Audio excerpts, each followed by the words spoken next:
ایسا شاه جلال باشو کوه بی زوال. شلوم دوستا عزیز، برادرها و خواهرها، امیدوار هستم خوب و خوش و سرحال باشین. از محبت و فیض خداوند بهره‌مند بوده. نعمات و برکات خداوند همیشه در زندگی شما سرازیر شود. دوستا عزیز، بازم از تلویزیون اینترنتی مسیحیان افغان با یک برنامه جدید در خدمت شما قرار دارم. دوستا عزیز، میفهمیم که یکی از موضوعاتی که در این روزها بسیار به سر زبان است مسئله روزه و رمضان است و برنامه امروز ما هم درباره روزه هستند. یعنی موضوع برنامه امروز تلویزیون اینترنتی مسیحیان افغان روزه است و ما میخواهیم در جریان برنامه با شما روشنی بندازیم که روزه یعنی چی و در عین حال دوستا عزیز ما میخواهیم که آیات از کتاب مقدس را درباره روزه برای شما بیان بکنم تا شما بفهمین که در کتاب مقدس چگونه درباره روزه صحبت شده و روزه کتاب مقدسی یعنی چگونه روزه است. و همچنان ما میخوایم بر شما فرق بین روزه و رمضان را نشان بدم. یکی از دوستایی که همیشه تقاضا کردن ببخشین و توقع دارن که برنامه های کوتاه ویدیویی بر از اونا بسازم، ما میخوایم بر از اونا بگیم شما میتونین 5 دقیقه اول ویدیو را تماشا بکنین و در 5 دقیقه اول ویدیو ما کوشش میکنم که موضوع روزه را برای شما روشن بسازم. و دوستایی که میخواین درباره موضوع روزه به طور کامل از کتاب مقدس معلومات پیدا کنن، اونا میتونن این ویدیو را تا آخر مشاهده بکنن تا معلومات کامل داشته باشن. ولی دوستایی که خواستار دیدن ویدیوهای کوتاه هستند، خب اونا میتونن 5 دقیقه اول ویدیو را تماشا بکنن و در 5 دقیقه اول ویدیو ما میخوایم روزه کتاب مقدسی را یا روزه که مطابق با کتاب مقدس را بر از اونا تشریح بکنیم. پس شروع میکنیم دوستا عزیز. خب روزه خودش دوستا عزیز یک بخشی از عبادت است. روزه یعنی یک بخشی که وقف میکنی وقت خود را به خاطر عبادت خداوند.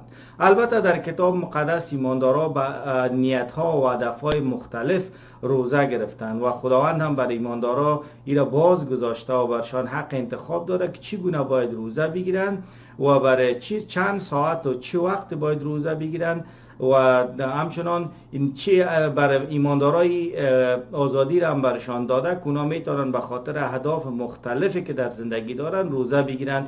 یعنی خود این روزه وقف کردن وقت یک ایماندار است که به هدف دعا و به هدف شکرگزاری و همچنان درخواست حاجات و غیره مسائلی که به اون نیاز و حاجت داره از خداوند، همین حاجات خداوند به حضور خداوند بیاره در ضمن شکرگزاری، تحسین و عبادت خداوند. هم میتونن نیت‌های که یک شخص نظر به این نیت‌ها روزه بگیره و وقت خود را وقف بکنه. خب دوستان از وقت مسیحی‌ها روزه میگیرن هدفشان این است که همو مقدار وقت را که اینا میان و میگن ما در حضور خداوند به هدف عبادت سپری میکنیم که عبادت میدونه گفتم ستایش و پرستش شکرگزاری از طریق دعا یا خواندن کلام خداوند و انجام کارهای نیک و همچنان در دعای درخواست نیاز و غیره.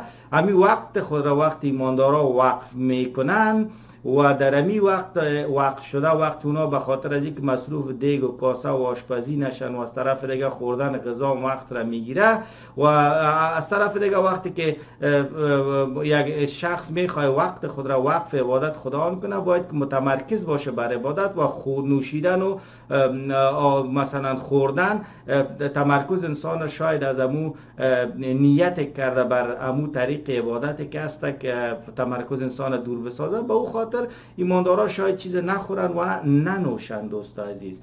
پس ایماندارا عموما وقتی که نیت میکنن بر عبادت خداوند که خداوند یا یک نیاز دارن یک حاجت دارن یا شکرگزاری ستایش میکنن، گفتم هر نیتی که می داشته باشن که این وقت خود را وقف میکنن باز اونا میان در طول این مدتی که وقت خود را وقف کردن از خوردن و نوشیدن ابا میورزن. البته اگر گرمی باشه طور نیست که ما خود را میکشیم و آب ننوشیم یا بسیار گشنه شیم هیچ چیز نخوریم، ولی امو وقت خود را ما تا حد آخرش کوشش میکنیم که هیچ چیز نخوریم و ننوشیم و تمرکز ما بر امو نیت عبادتی که داریم داشته باشیم. پس این روزی است که در ایماندارا در کلیسا همین روزه را انجام میتن و میگیرن. خب دوستان عزیز، اگر در این 5 دقیقه اول من قسمت از کلام خداوند را بر شما میخوانم تا در اونجا ببینیم کلمات چیزایی را که من گفتم همش مطابق با کتاب مقدس است و دوستایی که ویدیوهای دیدن ویدیوهای کوتاه هستن این آیاتا که شنیدن و تشریح زیر دیدن میتونن دیگه بازی ویدیو رو نبینن. کسایی که میخوان مطالعه کامل درباره روزه داشته باشن که بعدا ما تشریح میکنم به طور علمیش و وقت علمی میگم نظر به الهیات کتاب مقدس، باز اونا میتونن ویدیو رو تا آخر مشاهده کنن. خب اگر ما در متی فصل 6 آیه 16 تا 18 بخوانیم، عیسی مسیح در اینجا میفرماید: و اما درباره روزه وقت روزه میگیرید مانند ریاکاران خود را افسرده و ناتوان نشان ندهید. ببینید ما گفتم که روزه مسیحیت کسی یک روزه اختیاری است و این کاملا فرق داره از رمضان، چرا که رمضان یک ماه است و در اون ماه به خاطر از اینکه مسلمان ها فکر میکنن فضیلت داره که قرآن نازل شده و فکر میکنن در آخرش با شب قدر است و فرشته ها پایین میان و ارواح مرده و غیره و غیره، این تقریبا یک ماه است که اونا فکر میکنن فضیلت داره و در این ماه باید اونا روزه بگیرن.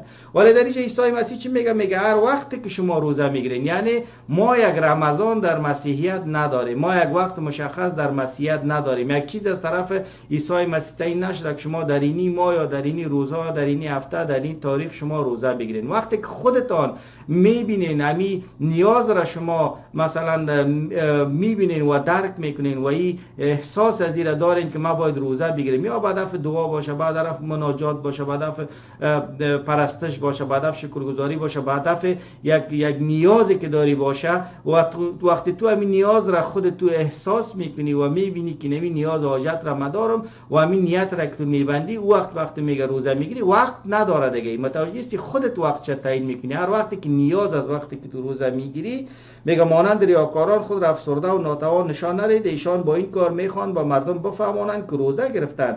مطمئن باشید که ایشان تمام اجر خود را به همین صورت از مردم میگیرند. اما تو وقت روزه میگیری سر صورت خود را تمیز و مرتب کن تا کسی متوجه نشود روزه گرفته، یا آنگاه پدر آسمانی تو که از همه چیز آگاست را اجر خواهد داد.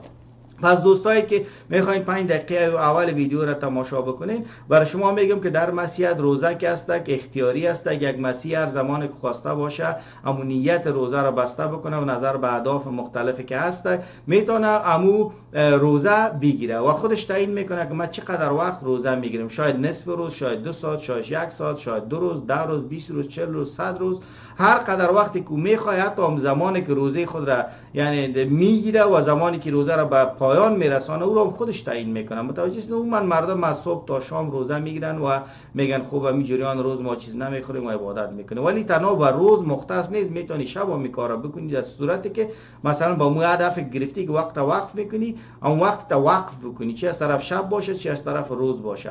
پس مسیحا روزهشان اختیاری است، چیز جبری نیست. مسیحا به خاطر ثواب روزه نمیگیرن که باش ما ثواب کمایی کنیم. مسیحا به خاطر از اینکه به جنت برن روزه نمیگیرن که باش ما روزه بگیریم. روزه بالای مسیحا فرض نیست که باز اگر این انجام منکرش باشن کافر شون، و یا اگر این انجام روزه نگیرن گناهکار شون، و یا اگر یعنی روزه بالای مسیحا فرض نیست، بلکه روزه یک چیز اختیاری است و برای مسیحا گفته شده که روزه خودش کس یکی از بخش عبادت است و مسیحا به هدف عبادت نیت عبادت را وقت می داشته باشن، گفتم بخشای مختلف عبادت است، اینا میتونن روزه بگیرن. پس روزه مسیحیت اختیاری است و به هدف ثواب نیست، به هدف جنت رفتن نیست. کسی روزه نگیره به خاطر از دوزخ نمیره. حتی نیست که در مسیحیت روزه تعیین شده باشه کسی که روزه نگیره باید مثلا امو تاوان از روزه را بپردازه. متوجه است؟ نخیر، در مسیحیت روزه کاملا اختیاری است، وقت و تایم و زمان نداره. ما کدام ماه نداریم، کدام هفته نداریم، کدام روز مشخص نداریم که در اون ما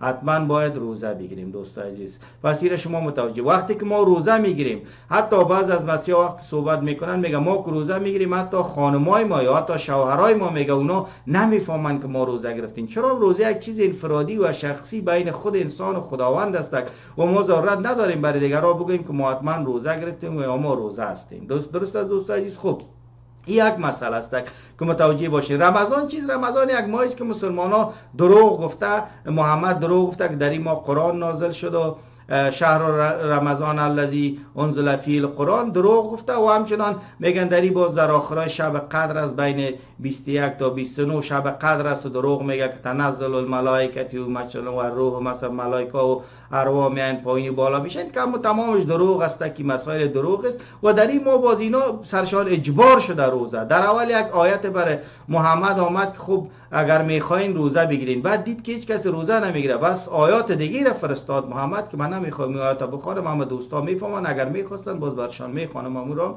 باز گفت که حتما روزه بگیرین مگر از اینکه مسافر باشین و مریض باشین و زنا اگر در حیض و نفاس باشن نگیرن. یعنی روزه اجباری است، فرض سر مسلمان اگر نگیرن اینا با چی میشن؟ منکرش باشند، کافر هستن. اگر نگیرن اینا برشان مجازات تعیین شده دوستا عزیز. و باید هر وقت که روزه نمیگیرن هم مثلا به عوض یک روز یا 60 روز روزه بگیرن یا مقدار را تعیین کرده که مثلا کسای غریب کمک کنن و غیره و غیره و مثل از این مسائل دیگه.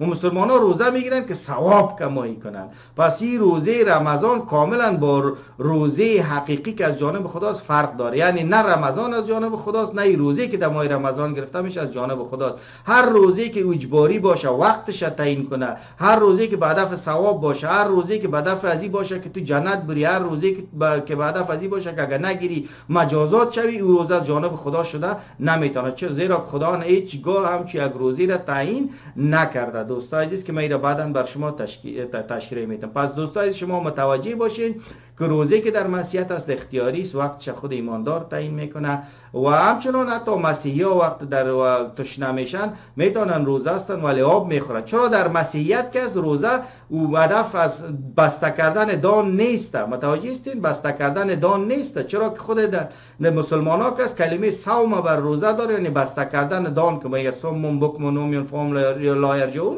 که در اینجا ما شما کلمه صوم میبینیم، یعنی بسته کردن دان. در مسیحیت بسته کردن دان نیست که نخوری و ننوشی. در مسیحیت و مو بسته کردن نفس است که در امو وقتی که تو به خدا وقف میکنی تو مصروف امو نیتی که بر عبادت یا طریقه عبادت را که خودت تعیین کردی مصروف به او متمرکز به او باشی. به او خاطر چیز شاید نخوری یا بخوری، ولی اگر تشنه شدی میتونی بخوری، اگر بسیار گشنه شدی میتونی یک چیز بخوری. خب مسیحا ما شما میبینیم که خودشان اختیاری تعیین کردن. بعض مسیحا مثلا 40 روز روزه میگیرن، بعض مسیحا شاید یک هفته روزه بگیرن، بعض مسیحا 3 روز روزه میگیرن، بعض مسیحا هیچ چیز نمیخورن، بعض مسیحا فرض مثال تنها آب مینوشن، بعض مسیحا مثلا از گوشت و شیرینی باب نمیخورن، دیگه چیزا را میخورن در جریان زمانی که روزه هستن. بعض مسیحا شاید برای 2 ساعت روزه بگیرن، بعض مسیحا شاید برای نیم روز روزه بگیرن. هدف است که یک چیز مسیحا نظر به مو انتخاب خود، نظر به مو چیزی که بهتر میدانن، امو مثلا به مو طور یا به مو شکل بسیار عالی که میخوان امو وقت خود را به خدا وقف میکنن به سبب عبادت، او را برای خداوند چی کنن؟ اینا امو وقت را واقعا متمرکز باشن در امو نیت که دارن، واقعا در حضور خدا برن، واقعا متمرکز باشن. پس به او خاطر اگر چیز نمیخورن نمینوشن هم شاید به خاطر عزیز که اون تمرکزشان از عبادت دور نشه. پس دوستان عزیز دیدیم که فرق بین روزه مسیحی و روزه دروغی که مسلمان ها البته نمیفهمن، اسلام یعنی تعیین کرده برای مسلمان های بیچاره که نمیفهمن دیگه ای می باشه. خب دوستان عزیز در اینجا حتی از عیسی مسیح شاگردایش در یک قسمت اگر ما بخوانیم در مرقس فصل 2 اگر ما و شما بخوانیم در اینجا بعضی کسا سوال کردن و پرسیدن آیه 18 و 20 در اینجا میگه پیروان یحیی و نیز فریسیان عادت داشتند به طور مرتب روزه بگیرند. پس عده‌ای نزد عیسی آمدند و از او پرسیدند چرا شاگردان شما مانند پیروان یحیی و فریسیان روزه نمیگیرند؟ شاید مسلمانان هم روزی را بپرسند. عیسی به ایشان فرمود آیا دوستان داماد در جشن عروسی روزه میگیرند؟ متوجه هستین؟ آیا تا موقعی که داماد همراهشان از باید غصه‌دار باشند؟ هرگز. ولی روزی که داماد از ایشان جدا شد روزه خواهند گرفت. از این گذشته روزه شما یکی از مراسم کهنه است که با روش جدید من سازگار نمی باشد. مثل این است که یک تکه پارچه نو را به لباس کهنه وصل کنید. میدانید چی میشود؟ با زودی وصله جدا میشود و پارگی لباس بدتر از اول میگردد. همچنین خودتان بهتر میدانید شراب تازه را در مشک کهنه نمیریزند، چون مشک کهنه میترکد آنگاه شراب از بین میرود و هم مشک. شراب تازه را باید در مشک تازه ریخت. عیسی مسیح میگه به این طریقه که شما روزه میگیرین این طریقه بسیار کهنه است، یک رسم رواج است که خود شما کشیدین، این هیچگاه خداوند از شما نخواسته. ولی ما یسوع مسیح میگه که من خدای زنده هستم و آمدیم طریقه اصلی و درست روزه را بر ایمانداران نشان میتم. این طریقه درست و تازه با اون طریقه کهنه که شما رسم رواج براتان مانده، یک کس براتان گفته خداوند براتان نگفته، سر نمیخوره. اگر او چیزای کهنه و فرسوده را که انسان ها به جای خدا آمده بر مردم گفتن و بالایشان تعمیل کردن وی با چیزی که خداوند گفته او را پیوند بدی، هیچ گاهی با هم دیگر پیوند نمیخوره. همین رقمی روزه را که مسلمان ها از طرف محمد بالایشان تحمیل شده و دروغ برشان گفته شده که مایی است که در قرآن نازل شده از طرف خدا و گفته شده که در این ما ملائکه می و این ما فضیلت داره و در این ما شما این ساعت تا این ساعت روزه بگیرین، اگر نگیرین قهر خدا به سرتان میشه، این فرض از بالایتان، اگر بگیرین ثواب میگیرین. این دروغایی را که بر مسلمان ها گفته شده و بالایشان تحمیل شده، این را دیگه ما به داخل مسیحیت آورده نمیتونیم، چرا که مسیحیت قبل از این که محمد تولد شه و به دنیا بیاید مسیحیت این روشن ساخته بود که روزه یک چیز اختیاری است و انسان خودش نظر به نیتی که داره به هدف عبادت میتونه روزه خود تعیین کنه که چگونه، چه مقدار و چه وقت روزه بگیره. متوجه هستید؟ و این اسلام هیچ گاهی تعمیل کرده نمیتونه. و گونه بعضی از مسیحایی که فکر میکنن که نه روزه خوب است اگر در رمضان هم میگیره، نه خیر، عیسی مسیح که حرف شما را کاملا رد میکنه. بعضی از مسیحا میان در فیسبوک نوشته میکنن که نه ما باید احترام داشته باشیم. مسیح میگه نه تو غلط کردی، تو اشتباه کردی، تو نمیتونی احترام داشته باشی با این عقاید، چرا که مسیح را رد کرده. مسیح برتون واضح امیال ما از مرقس فصل 2 آیه 18 و 20 خوانیم، گفت چیزای کهنه و فرسوده را که رسم رواج انسانی است با چیز نوی که من خداوند هستم برتون آوردم پیوند نکنین. ما نمیتونیم افکار فرسوده و کهنه مسلمان ها یا هر کس دیگه از هر دین که باشه را با افکار مسیحی ما بیایم پیوند بدیم و بگیم خیر احترام میکنیم، مشکل نیست دیگه روزه بگیرن. نه، ما واضح میگیم که مسیح گفته نه خیر، روزه اختیاری است. هر مسیحی خودش باید هدفش این باشه که به چه هدف من روزه میگیرم، باید هدفش مشخص باشه، معین باشه، چه وقت چه مقدار من روزه میگیرم، این باید مشخص شود. پس شما نمیتونید از فکر خود بیاین افکار دموکراسی خود را، مردم سالاری خود را، افکار شیطانی که از دیگه ادیان است، که از مذاهب است، افکار که برای مردم تعمیل شده او را بیارین که نه مسیح گفته محبت بکنید، تمام افکار غلط بیارین وارد مسیحیت بکنید. کاملا این حرفتان اشتباهه، هیچ پایه و بنیاد اساس مسیح ندارد. وقتی مسیح میگه محبت بکنید، محبت مسیح به معنای این نیست که همه فرسودگی و گندگی های دیگه ادیان و مذاهب و مردمی که از خدا بیخبر است او را برین داخل مسیحیت کنین که اگر مردم مرد با مرد ازدواج هم میکنه ما باید به عقایدشان، به مفکورایشان احترام داشته باشیم. ما به مفکورایشان احترام داشتن نمیتونیم، با ما و خودشان احترام داریم ولی مفکورهشان که مرد با مرد ازدواج میکنه این عملشان ما کاملا تقبیح میکنیم. هر کسی که می افکار این غلط را که بالای مسلمان ها تحمیل شده که مسلمان ها از این ساعت تا این ساعت باید روزه بگیرن یا غیره و غیره در ماه رمضان یا راه رمضان فضیلت داری رو وارد مسیحیت میکنه. ما مسلمان ها را دوست داریم ولی این عقیده را و این عملشان کاملا تقبیح میکنیم، برخلاف از هستیم. متوجه ازی باشین، از مسیحیت دموکراسی نسازین. دموکراسی یعنی مردم سالاری، دین و مذهب یعنی تئوکراسی، یعنی چیزی که خدا سالاری است. مسیحیت که از تئولوژی است، یعنی خدا شناسی است. ما در مسیحیت خدا را میشناسیم، هر روز درک میکنیم که خدا چی میگه، نه ای که مردم چی میگن، نه ای که خدای دروغین در تئوکراسی چی گفتن. پس ما نه به دموکراسی و نه به تئوکراسی باور داریم، بلکه ما به تئولوژی باور داریم، یعنی خدا شناسی، و هر روز میخوایم خدا را بشناسیم و کلامش را بفهمیم که خداوند برای ما چی گفته. ما برخلاف تمام افکار هستیم. ما با تمام انسان‌های دنیا محبت داریم ولی به این معنا نیست که هر گندگی و اعمال بد از اونها را ما بیایم تحسین میکنیم یا به او موافق باشیم. ما اعمال بدشان محکوم میکنیم، تقبیح میکنیم و اونها را ما محبت میکنیم و با محبت میفهمیم که اعمالتان بد است. تا برای کسی که اعمال بد داره، یک مسلمان که به خدای غیر باور داره، نگویی که خدای غیر است، برش مشخص نسازی. و کسی که تروریست است میخوای مردم را بکشه، نگویی که اعمال تروریستی است، بد است. چگونه تو میتونی که شخص را بفهمانی که کارش غلط است؟ اگر او را تحسین بکنی، مفکورش همراهش موافق باشی یا بگی خب مربوط به خودت میشه، او فکر میکنه کار را میکنه درست است. پس مسیح راهش نیست. راه مسیح باریک است و بسیار کوچک است و در این راه که می مفکورای تئوکراسی و دموکراسی تا دور بکو، بیا به تئولوژی، خدایی که محبت است، خدایی که قانونش محبت است، تو فوکس کو، تمرکز بکو و در اوجا تو میتونی انسان با تمام بدیاش دوست داشته باشی ولی بدیاش برش میگی که بد است.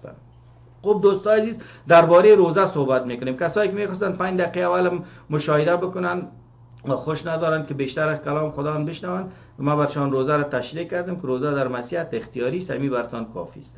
ولی کسایی که میخواین که اینا درباره روزه معلومات کامل بگیرن، اونا همراه ما باشن و ویدیو را ببینن. خب دوستان عزیز، در مسیحیت ما و شما دیدیم که عیسی مسیح 40 روز و 40 شب به طور متواتر آمد روزه گرفت.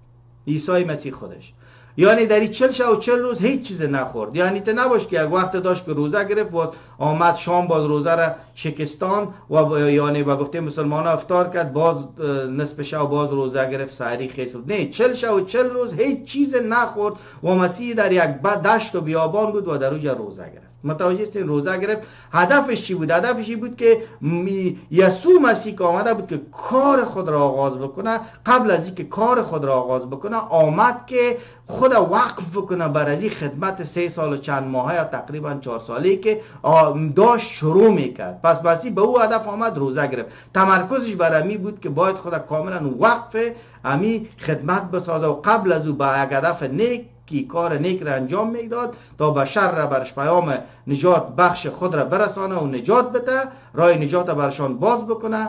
چی کنه؟ مسیح آمد چی که 40 شب و 40 روز روزه گرفت. متوجه هستید؟ به اون خاطر بعضی از مسیحا میان 40 شب و 40 روزه میگیرن، ولی نه به مثل مسیح. چرا که اگه امروز یک کس 40 شب و 40 روز روزه بگیره از گشنگی و تشنگی میمره. پس هیچ وقت کوشش نکنین که مثل یسوع مسیح شما 40 شب و 40 روز روزه بگیرین. بعضی از مسیحا میان چی میگه؟ مسیح 40 شب و 40 روز روزه گرفته بود، می برای ما که یک الگوست، ما باید 40 شب و 40 روز روزه بگیریم. ولی ببین که شام که شد باز غذا میخورن. خب مسیح که برات الگو گذاشته، خب او 40 شب و 40 روز هیچ چیز نخورد. خیر تو امید نخونی؟ روز 3 میمری، روز 4 از گشنگی و تشنگی میمری. آقا جان، یسوع مسیح فرق داشت از ما و تو. یسوع مسیح او ذات الهی داشت و او قدرت از این کار داشت، ولی تو قدرت این کار نداری. خب تو میخوای 40 شب و 40 روز روزه بگیری، حتی میخوای در بینش غذا بخوری، خوب است، مربوط به خودت میشه، ولی را هیچ گاهی در کلیسا تعمیل کرده نمیتونه. همین رقم کسایی که 7 روز یعنی یک هفته روزه میگیرن، تو کسایی که 3 روز روزه میگیرن، شما این را بالای کس تحمیل کرده نمیتونین. خودتون میگیرین، بسیار خوب است. دل کسی دیگه مسیح شد، بسیار خوب است، ولی تحمیل شده نمیتونه. دوست عزیز، خب همین رقم دوستای عزیز، ما شما میبینیم وقتی که موسی رفت به حضور خداوند تا ده حکم شریعت را بگیره، در اون وقت موسی بر 40 شب و 40 روز در حضور خداوند بود و روزه گرفت و هیچ چیز نخورد. دوست عزیز، پس متوجه از این باید که ما شما باشیم. موسی وقتی که 40 روز در نزد خداوند در حضور خداوند بود که ده حکم را بگیره، در اون وقت هم هیچ چیز نخورد، یعنی 40 شب و 40 روز روزه بود و این خدا وقف کرده بود در عبادت خداوند تا ده حکم را از جانب خداوند بگیره و بیای ده حکم را بیاره بر قوم بنی اسرائیل تا مأموریت جدید خود را آغاز بکنه که شریعت را برای کی بیته؟ بر قوم یهود بته. دوست عزیز، پس متوجه باشین دوست عزیز که نه تنهایی که یسوع مسیح عیسی مسیح آمد 40 روز روزه گرفت، بلکه موسی هم 40 روز روزه گرفته بود، ولی هیچ کس تعمیل کرده نمیتونه و در شریعت یهود و مگمیری و از اونها خواسته نشده که شما هم 40 شب و 40 روز روزه بگیرین. همین رقم در کتاب مقدس هم در این جای نوشته نیست که شما مسیحا باید 40 شب و 40 روز روزه بگیرین. البته وقتی که ما در شریعت یهود میبینیم دوستای عزیز و در اوجا فقط یک روزه، روز هفتم ماه دهم را دوستان عزیز، روز دهم ماه هفتم را، روز دهم ماه هفتم جنتری خود عبرانی را، اونا می آمدن یک روز داشتن به نام روز کفاره که به خاطر کفاره گناه خود می آمدن توبه میکنن، عبادت میکنن. امو روز کاملا کار نمیکنن، در حضور خدا عبادت میکنن، خداوند گناه ما را ببخش. پس امو روز اینا برشان در کتاب مقدس در لاویان فصل 16 آیه 29 تا 31، همین رقم در لاویان فصل 23 آیه 26 تا 32 و همچنان در اعداد فصل 29 آیه 7 ما میبینیم که یک روزه برشان تعیین شده بود که روز کفاره را شما چی کنین؟ روزه بگیرین و در این روز شما بیاین به خاطر کفاره گناهتان توبه بکنین، دعا بکنین و از خدا طلب مغفرت بکنین. پس او روزه در شریعت یهود برای قوم یهود تعیین شده بود که روزه بگیرن. فقط یک روز بود دوستان عزیز و تایمشون فرق میکرد. اما جریان روز را یا چیز نمیخوردن نمی‌نوشیدن، نه که از نصف شب چیز خوب شکمای خود سیر کنن باز بسته روز دیگه چیز نخورن. متوجه هستید؟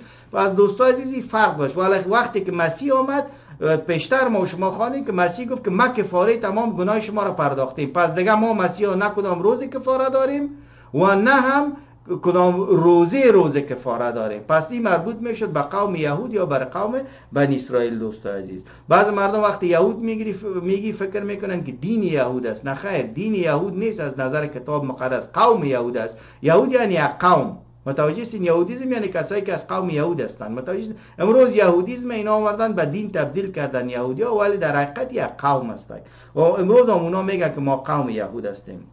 خب دوستان عزیز، روزهای مختلف را در کتاب مقدس ما و شما میبینیم. مثلا گفتم 40 روز روزه یسوع مسیح، 40 روز روزه موسی و همچنان روز کفاره و همین رقم. دوستان عزیز، مثلا دانیال وقتی که یک رویا دید، دانیال نبی وقتی که یک رویا میبینه از جانب خداوند، بسیار ترس وجودش فرا میگیره و نمیفهمه که منظور از این رویا چیست. پس او میایه در دانیال فصل 10 آیه 3 باز میایه او دانیال روزه میگیره. روزش به هدف از که خداوند ما این رویایی که از جانب تو دیدم، هدف از چیزی را برای من روشن بساز، چیزی را برای من واضح بساز که ما هدف از این رویای تو را بفهمم.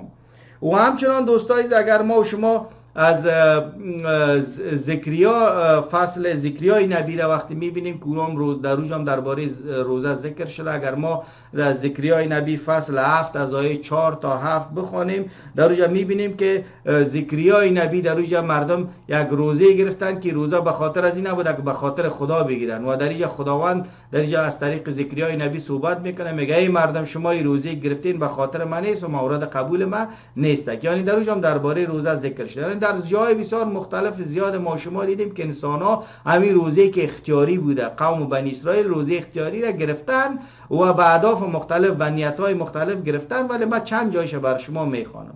مثلا جای دیگه ما شما روزه که به خاطر از اینکه یک انسان از غرور خود بشینه و فروتن شه و به هدف فروتنی، مثلا ما در مزامور 69 مزمور 69 آیه 10 میبینیم که در اینجا داوود نبی ذکر میکنه که من روزه گرفتم تا فروتن شم. پس روزه که به هدف و به نیت فروتنی بوده که داوود نبی گرفته. و همچنان اگر ما شما در اعمال رسولان فصل 13 آیه 2 3 بخوانیم، ایماندارا یا رسولای وقتی با از طرف خدا برشان وحی میشه، اینا روزه میگه بگیرین و در جریانی که اینا روزه گرفتن روی خداوند به اینا میفهمانه که برنابا و پولس باید از هم دیگر جدا شوند، یعنی هر کدامشان به یک مسیر برن و بشارت کلام خداوند را بتن.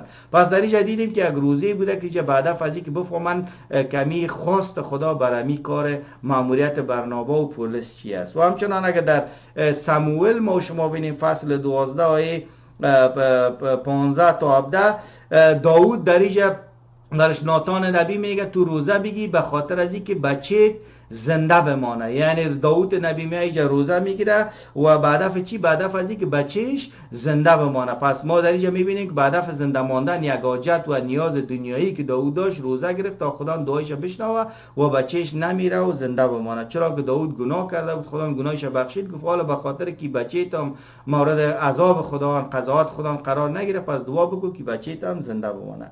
و همچنان اگر در مزامیر فصل 35 آیه 13 و 14 میبینیم در اینجا درباره یک روزه ذکر شده که به هدف شفاست. پس میبینی یک نیاز و حاجت دنیایی است که به او هدف هم روزه باید گرفته شود. و اگر ما در عزرا ببینیم فصل 8 آیه 23 میبینیم که در اینجا درباره یک روزه صحبت شده که به هدف محافظت است. یعنی قوم بنی اسرائیل به هدف از اینکه میان که محافظت شوند یک روزه میگیرند. و اگر ما در فصل 2 یوئیل آیه 12 بخوانیم، در اینجا یک روزه است که به هدف نجات از خشکسالی و نجات از نابودی محصولات، یعنی که محصولشان در حال نابودی بود، با او هدف یا روزه میگیرن و در اون جریان روزه به درگاه خداوند رفته و دعا میکنن که خداوندا تو ما را از امی آفت نابودی محصولات دور داشته باش و ما را برکت بده و کمک بکن. و همچنان اگر در نحمیا فصل 9 آیه 1 تا 3 میبینیم، در اینجا میبینیم که درباره روزه ذکر شده که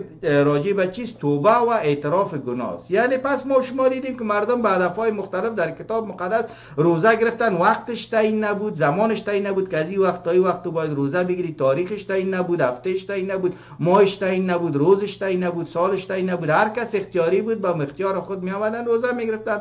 تنها روزه را که در شریعت یهود برای بنی اسرائیل گفته شده بود که روز کفاره را شما روزه بگیرین، تنها امور را برشان قید کرده بود که وقتی عیسی مسیح آمد گفت ما کفاره گناه تا را پرداختیم دیگه، ما روز کفاره نداریم، پس چرا روز کفاره را بگیریم؟ پس هیچ چیز مقید نیست برای مسیحا. روزه کاملا برای مسیحا اختیاری است و آزادی کامل خداوند داده که مسیحا روزه بگیرن.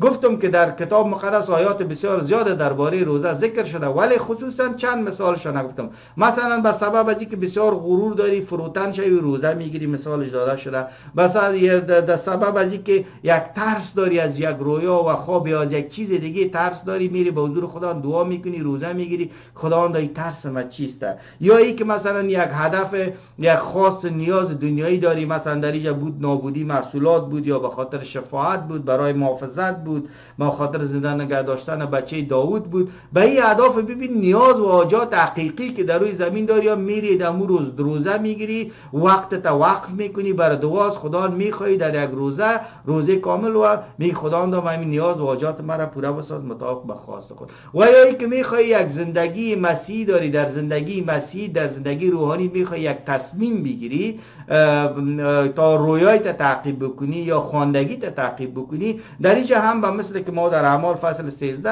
روزه میگیری و خواست خدا را به خاطر از اینکه چی باید بکنی در زندگی روحانی، یعنی در زندگی خدماتی چی کار را انجام بدی، خدمت چطور پیش ببری، یا یک تصمیم میخوای بگیری در زندگی روحانی، در زندگی کلیسایی، پس میای چی میکنی؟ روزه میگیری و در درگاه خدا دعا میفتی و از خدا میخوای کمکت کنه.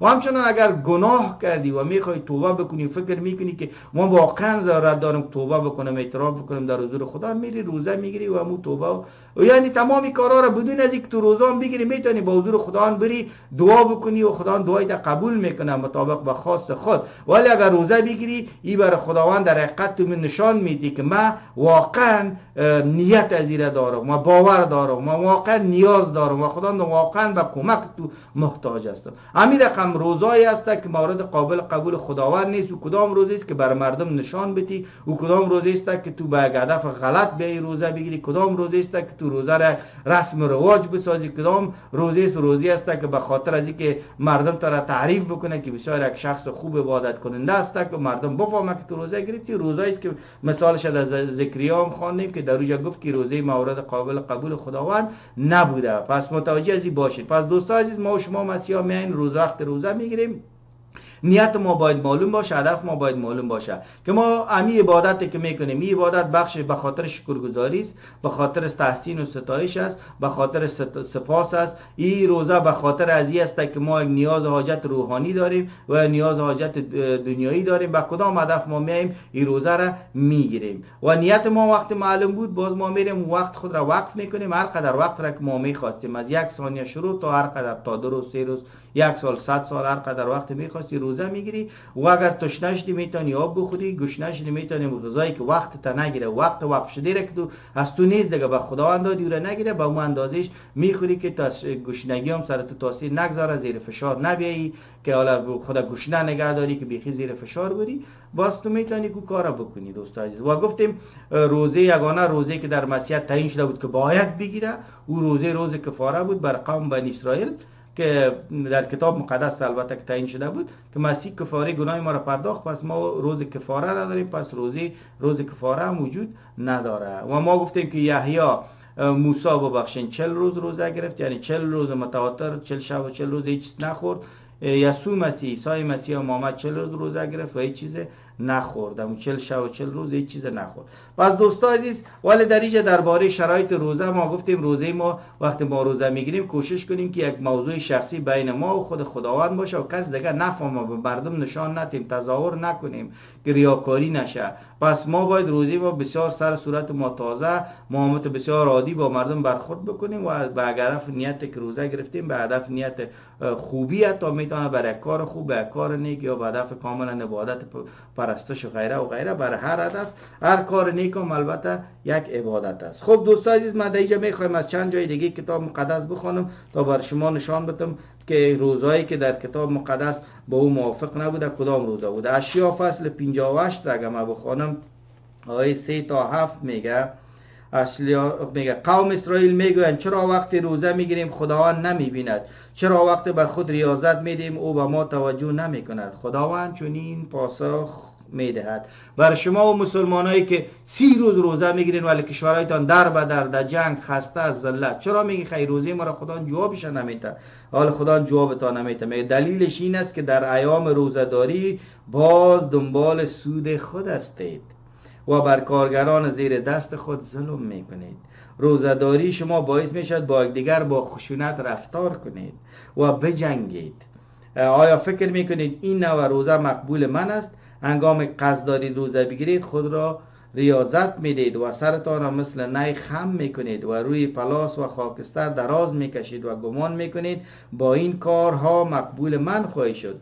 روزه‌ای که من میپسندم این است که زنجیرهای ظلم را پاره کنید و یوغ ستم را بشکنید و مظلومان را آزاد کنید، خوراکتان را با گرسنگان تقسیم کنید و فقیران بیکس را به خانه خود بیاورید. اشخاص برهنه را لباس بپوشانید و از کمک و بستگان دریغ نکنید. اگر چنین کنید من نیز رحمت خود را همچون سپید دم بر شما خواهم تابان و امراض شما را فورا شفا خواهم داد. حضور پرجلال من همیشه با شما خواهد بود و شما را از هر طرف محافظت خواهم کرد. وقتی که دعا کنید اجابت خواهم کرد و هنگام کمک بطلبید بر یاری شما خواهم آمد. پس متوجه هستین روزی را که خداوند میخواد با روزی که شما برادرها و خواهرای مسلمان میگیرین کاملا در مخالفت کامل قرار داره، مورد قبول خداوند اصلا نیست. پس او ادم مسیحیای مسلمان صفت که میاین از ما میخواین که ما باید احترام بکنیم به این روزی که مسلمان ها میگیره، نه خیر، خداوند میگه که غلط است. پس اگر شما به خدای کتاب مقدس باور دارین مفکورای شخصی خود را وارد مسیحیت نکنین. این محبت نیست که مردم در گمراهی نگاه کنین. محبتی است که بر مردم بگوین که شما مورد پذیرش خداوند هستین ولی راهتان راه گمراهی است، مورد پذیرش خداوند نیست. امیر رقم اگر از ارمیای نبی فصل 14 ما بر شما بخوانم، در اینجا گفته شده آیه 11 و 12 دو آیه است. دوستا عزیز میگه خداوند به من گفت از این پس از من نخواه که این قوم را یاری نمایم و برکت دهم، حتی اگر روزه بگیرند به دادشان نخواهم رسید، اگر هم هدیه و قربانی بیاورند نخواهم پذیرفت، بلکه ایشان را با جنگ و قحطی و با هلاک روبرو خواهم کرد. به خاطر چی؟ که روزه هایی که به هدف ریا می باشه، عبادتی که به هدف ریا می باشه، ریاضتی که به هدف ریا می باشه، هلکس سحر تا به شام بیا روزه بگی برای مردم نشان بده که هلک ما روزه گرفتیم، که ماه رمضان که از فضیلت داره، که ثواب داره، کی داره، که یک درپا به غریب دادی در تلویزیون ها و در فیسبوک ها نشان بده. دوست عزیز، یا بیا برای مردم بگو کی روزه از که از شهر رمضان مچم انزل فیه القرآن مچم لیلة القدر خیر من الف شهر است، 1000 ماه کده چیزش بهتر است. هیچ چیز بهتر نیست. تمام شبا و روزا، تمام هفته ها، تمام ماه بر خدا یکسان است، یکسان فضیلت داره. پس اگر شما واقعا روزه میگیرین، روزی بگیرین که هیچ کس نفهمه، روزی بگیرین که به خاطر خدا باشه، بین خود و خدایتان باشه. چرا جار میزنین که ماه رمضان است، ماهی از دروغ چرا میگین؟ کلام خدا هیچ ماهی را بر ماه دیگه فضیلت نداده، هیچ شب را بر 1000 ماه دیگه فضیلت نداده. کاملا دروغ است. این تمام شرفای انسانی شما به این باور کردین. اگر روزه میگیرین، روزه بگیرین که به خودتان بفهمین و خدایتان بفهمه. متوجه سین در روزهتان به سبب عبادت باشید. شما عبادت میکنین، روز که روزه هستین عبادت نمیکنین، باز روزهتان که خوردین باز میرین تراویح میکنین، عبادتتان نمیکنین. روز که روزه هستین به خوک و الا کسالت الا خشونت الا جنگ الا ای الا او عبادت اصلا وجود نداره. یک صبح نماز بخوان، پیشین نماز، شام نماز بخوان، دیگر نماز شام نماز بخوان، او را معنایش نمیفهمین. نه خیر، این روزه نیست دوست عزیز. ما مسیحا که روزه میگیریم وقتش خود ما تعیین میکنیم، زمانش خود ما تعیین میکنیم، نیت داریم، هدف داریم. بر روزه ما خود ما میفهمیم، هیچ کس دیگه نمیفهمه. او روزه ما باعث برکت بر خود ما، باعث جلال نام خدا و باعث برکت بر دیگران میشه. هیچ کس نمیفهمه که ما روزه گرفتیم، چرا که ما بر خدا میگیریم، مثل شما بر مردم نمیگیریم که اعلام بکنیم. متوجه هستین دوست عزیز؟ پس روزه مسیح را بر شما تشریح کردم. این ویدیو را کسایی که از نصف دیدن از سر ببینن تا آخر ببینن تا واضح شود بر شما که روزه مسیحی چگونه یک نوع روزه است. ولی در آخر یک کلمه را میگم، یک کلمه تمام می روزه مسیحی را مسئلهش بر شما روشن میسازد. روزه مسیحیت اختیاری است. وقت اختیاری گفتم وقتش، زمانش، تایمش، خوردن نخوردنش، نیتش، هدف شمش به خود شخص مربوط است و یک روزه اختیاری است که بین خدا و انسان میشه، کس دیگه نباید از این بفهمه. پس این موضوع روزه بود در مسیحیت که بر شما ما تشریح کردم. دوستان عزیز، امیدوار هستم که براتون مفید واقع شده باشه. هر کسی میخوای درباره روزه مسیح معلومات حاصل کنه، ویدیو را از اول تا آخر ببینین، قطع نبینین که باز معلومات تا ناکافی می باشه، باز شاید قضاوت کنین و غیره و غیره. دوستان عزیز، برنامه ما در اینجا به پایان میرسه. تا برنامه بعدی که بازم در خدمت شما عزیزا قرار میگیرم، همتون به خدای زنده و حقیقی یسوع مسیح میسپارم. یسوع مسیح همراهتان باشه. وقت خوب و خوش. آمین.